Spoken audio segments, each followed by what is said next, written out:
In this installment, we're going to be going over Thursday Night Football Showdown slate on DraftKings in an NFC West battle between the San Francisco 49ers and the Seattle Seahawks. Let's get into it.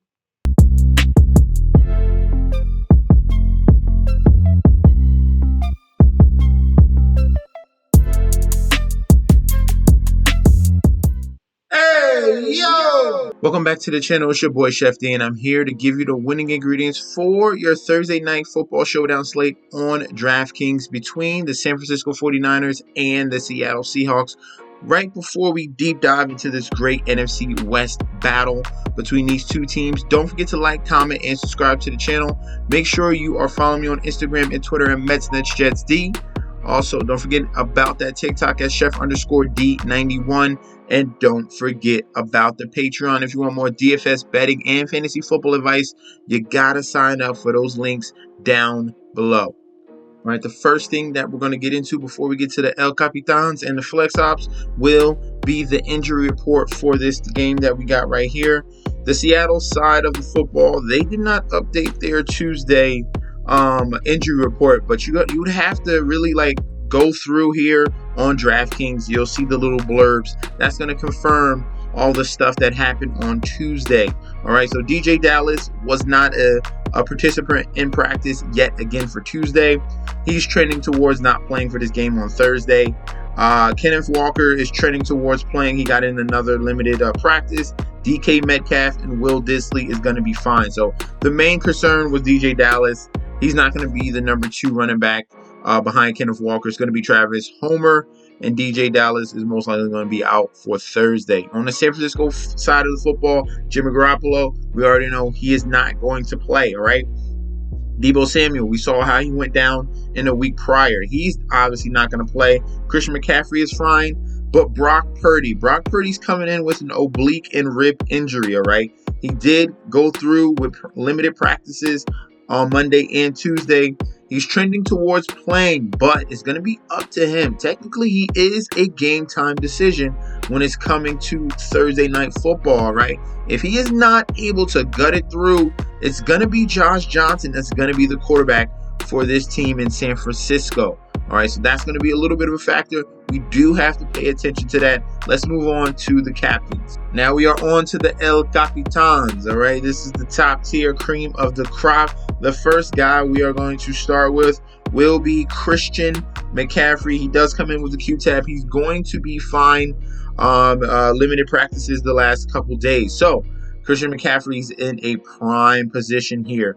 I've been harping on this Seattle Seahawks run defense. Let's give you guys a reminder, all right? This Seattle Seahawks defense is dead last, all right? This is a run offense here in the San Francisco 49ers and Kyle Shanahan's scheme.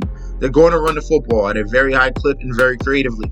Seahawks, 32nd ranked, 31st in the red zone, 171.5 yards per game. That is absolutely insane.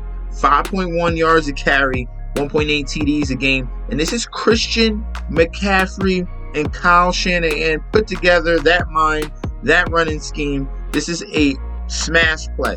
This is a lock, all right?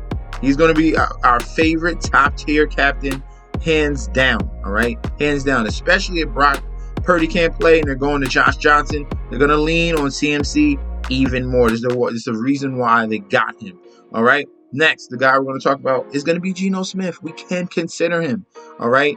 This is what I harped on, okay? Geno Smith was facing a very good run defense last week in Carolina Panthers.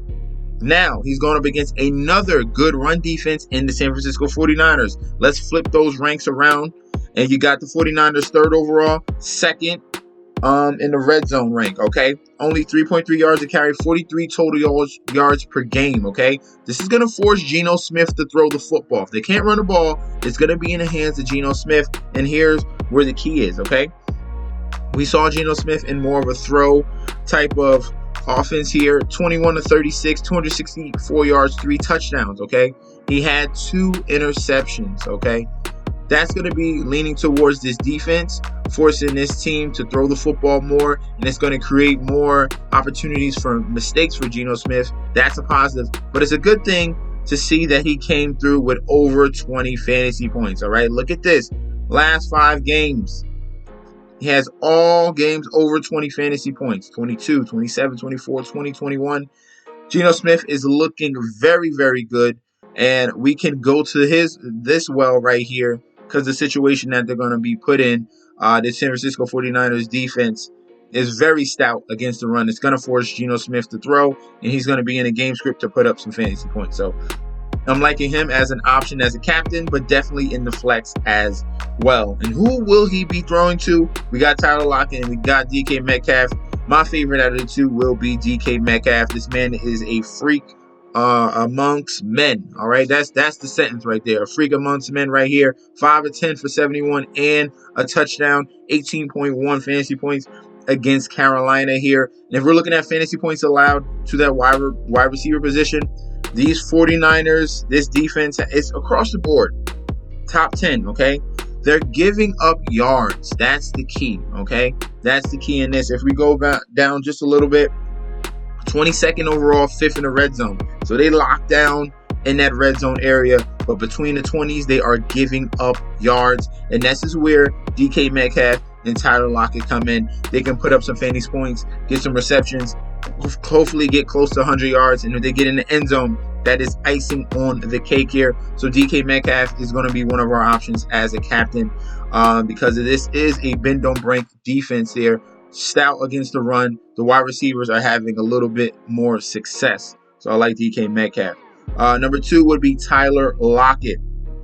Tyler Lockett, they have a very nice 1-2 punch here for the Seattle Seahawks between Lockett and DK Metcalf. Both of these guys are eating, and Lockett is on a touchdown spree. Look at this, the last 5 games with touchdowns. Let's see if I go last 6 games with touchdowns since week 8. So do you want to buck that trend? No, we're going to go with the flow. If we can get Tyler Lockett and DK Metcalf in our lineups, that could be very, very beneficial. All these games over double-digit fantasy points. That's what you want.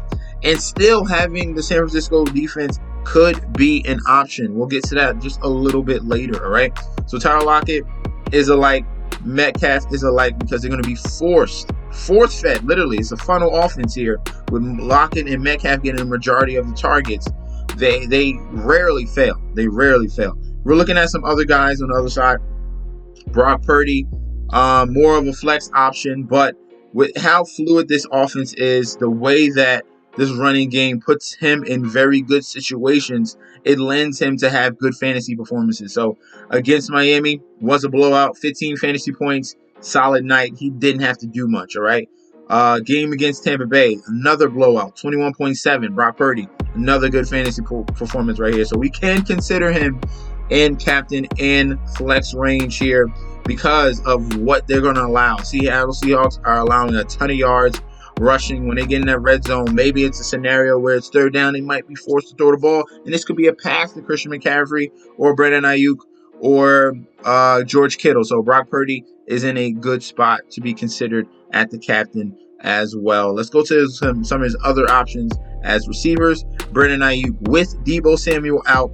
He was the alpha anyway. I think so in the receiving game. Brandon Ayuk just goes to a whole nother level now with no Deebo completely. All right, so it's going to be Brandon Ayuk, Juwan Jennings, and a bunch of other scraps. We'll get to that a little bit later, but I love Ayuk. He has come on strong this year, despite the fact that it was Trey Lance or Jimmy Garoppolo, and now Brock Purdy. He is still putting up solid numbers, being the number 1 wide receiver on this team. We can go to this well here in Brandon Ayuk. He's a game-breaking type of talent, has huge upside, and can get that yards after the catch. So Brandon Ayuk is going to be a solid play there. And then last but not least, at the captain position, we can lean on George Kittle. That blow-up game can come at any moment when you least expect it. 24.4 against Arizona.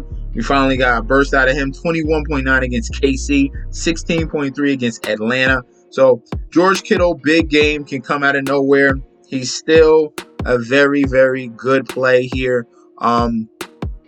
Just got to watch out because he is obviously being used to run block more often than pass catch. That's the only downfall. That's why he has so many up and down type of games.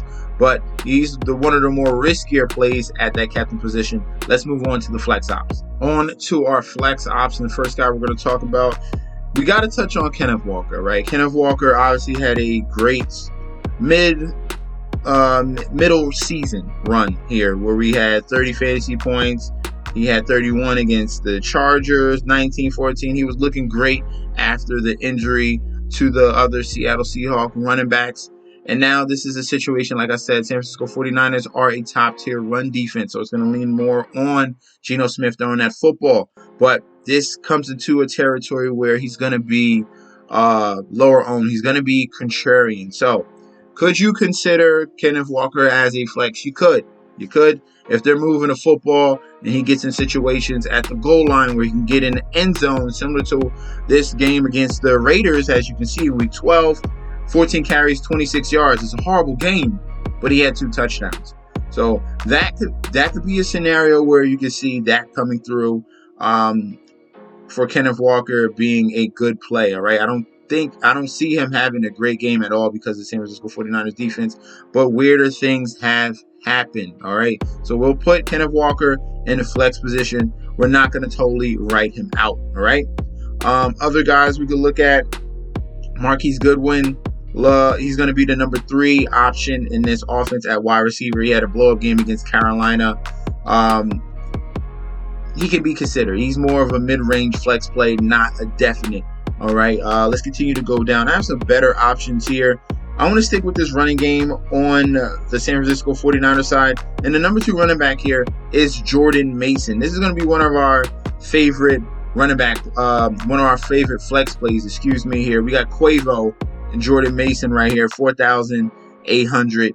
This man is splitting carries with Christian McCaffrey.